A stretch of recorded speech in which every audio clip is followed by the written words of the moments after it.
Art can be a chaotic subject to teach, and many teachers opt for a safe activity such as pencil drawing to keep clearing up to a minimum. Art coordinator Peter Sanders shows how, with the right approach, teaching art can be adventurous and ambitious without the mess. The value of messy art is giving children experiences that often they won't have.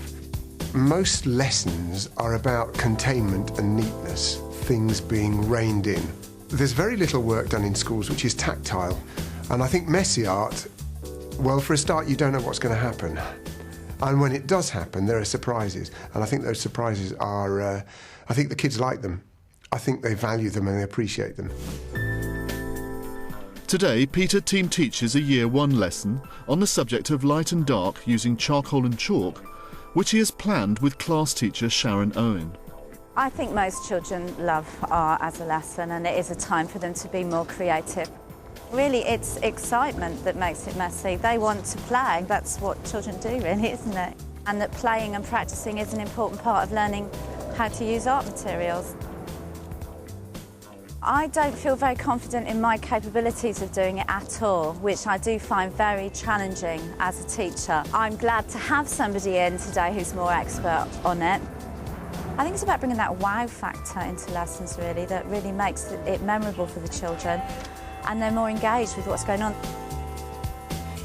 I think there's very little training in the teaching of art, so not having tried it out, I think a lot of teachers are quite concerned about moving towards anything that is messier than a pencil.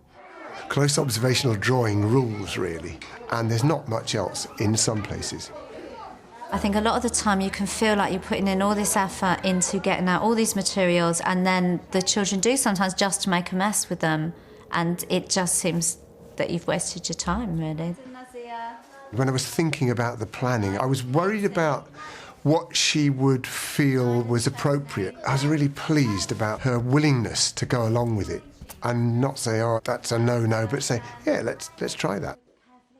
Something that Sharon said, which I think is really important with little children, is not giving them too many bits of information and not asking them to do too many things at one time. I think you do need to keep the learning objective very, very simple, and for me, the learning objective was for them to show the effect that light has on an object. And we said, well, what are they familiar with? And Sharon mentioned that light and dark had been their science topic, so we thought we'd go from there. Because we really wanted them to think about the effect that light has on things, it did seem really important to make the room as dark as we possibly could for at least some part of the lesson. We want to change the atmosphere in the classroom completely. We'll see how dark we can get it, because it is the sunniest day so far this year. They're always talking about awe and wonder and how we're supposed to get that into our curriculum. And I think that it doesn't happen very often. I don't think we change our environment very often. We say it's good, but it doesn't happen. We're going to set up little islands of light, and some of them will be lit by candles, and others will be lit by these small angle poise lamps, so that when the children come in, they can see there's a very specific area of focus. We're putting the sand around so that the candles are less likely to fall over if anyone just knocks into the table. It'll help as a support for them. We've split them into 3 different groups of 8, so that all the children will be looking at different groups of objects from different angles, so that we'll get different effects of light hitting the object. So hopefully all the pictures on the table shouldn't end up looking the same. We've got building blocks, teddy bears. We've got a duck with an egg, and they're very different in texture, so that should present them with an interesting problem, really. And we're hoping that the strength of light from one side will give a very different impression of tone from the shadow created on the other side. We're using charcoal and chalk, very simply black and white, so that the children don't get confused by choice, because all we're looking at today is light and dark. And so we've got light and dark.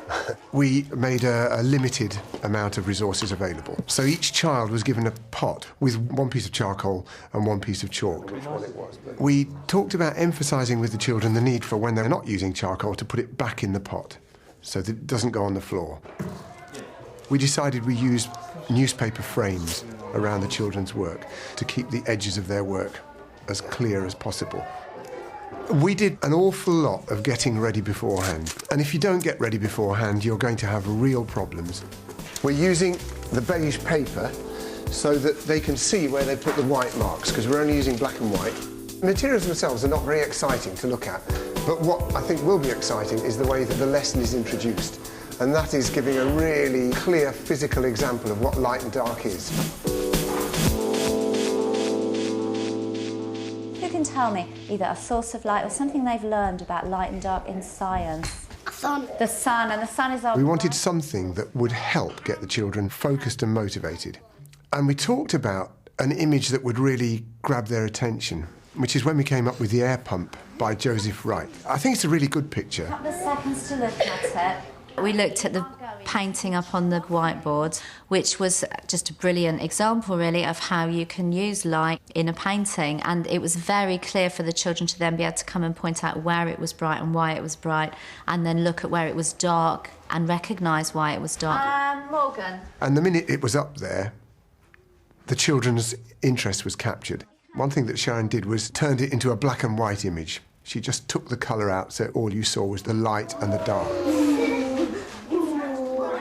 As soon as she did that, all of the children were really shocked. Whoa, look what's happened. So once we'd got across that idea of light having an effect on what you can see, then Peter modelled the activities that they were going to be doing at the tables. This happens, it's not a problem. So I wanted to get across a few things there. First of all, it's really cheap, and actually snapping it was not an issue. So it doesn't fall on the floor.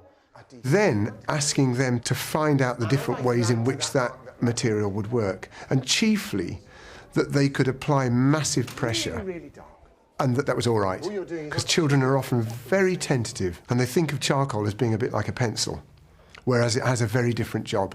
And what we were talking about was charcoal being a medium for getting light and dark. I don't think we ever mentioned line. By putting some light behind it, it's making our man look as though the light's on behind him. Then they went into the activity. The magic of it would be when we turned off the lights and what was normally a very bright classroom became a very dark place. I think that change too, then having the small lights around the room had a massive impact on their understanding of what they were doing.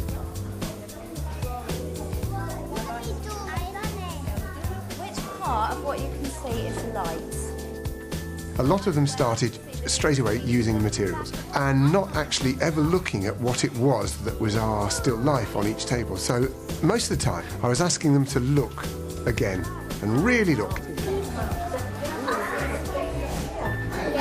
Wow, that's brilliant. Most of that. Don't forget to put anything you're not using back into the pot. A duck. Can you see the duck? Yes. Yeah, you can see the duck. Is it in the light? That one with orange. Right, we haven't got any orange, have we? So it's either light or it's dark. With that aged child, it's a really good thing to have the paper anchored. And so I actually had a roll of masking tape and just taping down the edge again. All right, and what's this here? What's this? Avoiding mess is seeing things before they really get seriously troublesome. The sponges were very, very slightly damp. Actually, they were ideal for cleaning hands. It's like developing a photograph. You slowly see something emerging, and these children, you can see the duck now because I put black around it, and it's coming forwards. I think they were really engaged. That's great, and it's really making the black stand out, isn't it? We could talk about, if they'd made something really light, about how it wasn't really light and then suddenly dark, that there was some kind of fading out going on, and that the further away you got from the light source as well, the darker it became. Dark there, and it's darker and getting lighter as it moves towards the board. Do you think you could show that? But have a look at that picture over there. Look at the picture there. Can you see the light? Now look at those people. Look at them. They just look like twins. Oh, I see what you mean. They look like twins, the pictures. I said they look like. I would spot things that I wanted to talk about later. Things like where somebody had really achieved contrast, or where they had filled the page. or where actually they'd started to mix the light and the dark. Have a look though. Acrylic. Pencils, don't forget to put your names on your work. Towards the end, there's that tendency for children to get up and want to show you what they've done. And that's deadly with paint, and it's really quite bad with charcoal. But Sharon did that thing. I don't think I've told anybody to stand up. And so they sat down again, and that's critical before any clearing up goes on. I just want you to wipe your hands and then pass the sponge on. Just pull it. That's the way. Once that activity was ended, it was really important to let them know that was the end of it and make sure that everybody had put everything back into the pots. Leaving a few children to help do certain jobs, not the messy jobs. Pick one that you can see up there that you think has really effectively shown what effect light has. I think they all achieved something. I think some achieved a massive amount. I think some were really great. I was shocked, actually, at how good some of them were. You can see it in the dark because it's got the shading around it. As the lesson started, I was quite worried that the end result wouldn't have anything to do with light or dark, but actually, they got the hang of it. There was a massive range of understanding of the task in hand. What is the black round it? What is all of that black? The shadow. The shadow. And why is the bear white? Because it was in the light. How many teddy bears are in that picture? One. The learning elements, they happen by accident sometimes. They're things that you can draw children's attention to once they've been done. It looks to me like there might be another one in the shadow. Point to that one.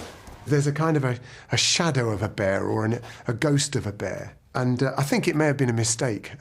But lots of art is a mistake. Where was the light? Was it in front of the blocks or behind the blocks? Behind. It's probably the most successful illustration of the dark silhouette of the building blocks being pushed forward by that light.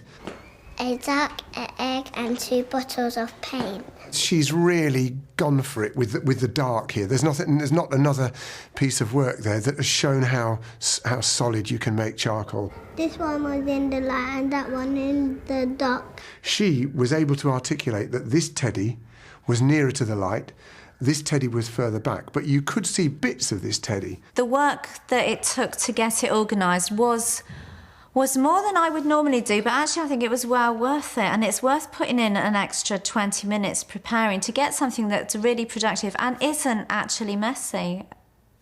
There was no mess really at the end of the lesson from something that could have been. So yes, I would definitely be a more ambitious art teacher from now on. I think as with any art work, it can't be one-off. It's got to be that this is a lesson that leads into another lesson, that leads into another one, so that the teacher can start the lesson with, do you remember when we did that? We do it with everything else. You know, within science, do you remember we looked at light sources? Can you think of another one? And that would be seen as natural. But I think art is quite often seen as, I've done that, and that was quite hard work and quite a lot of effort, so I think I'll leave it for a while. Why do you like charcoal? Because it's fun and it makes my hands messier. I've never had my hands messy before and it's a bit fun.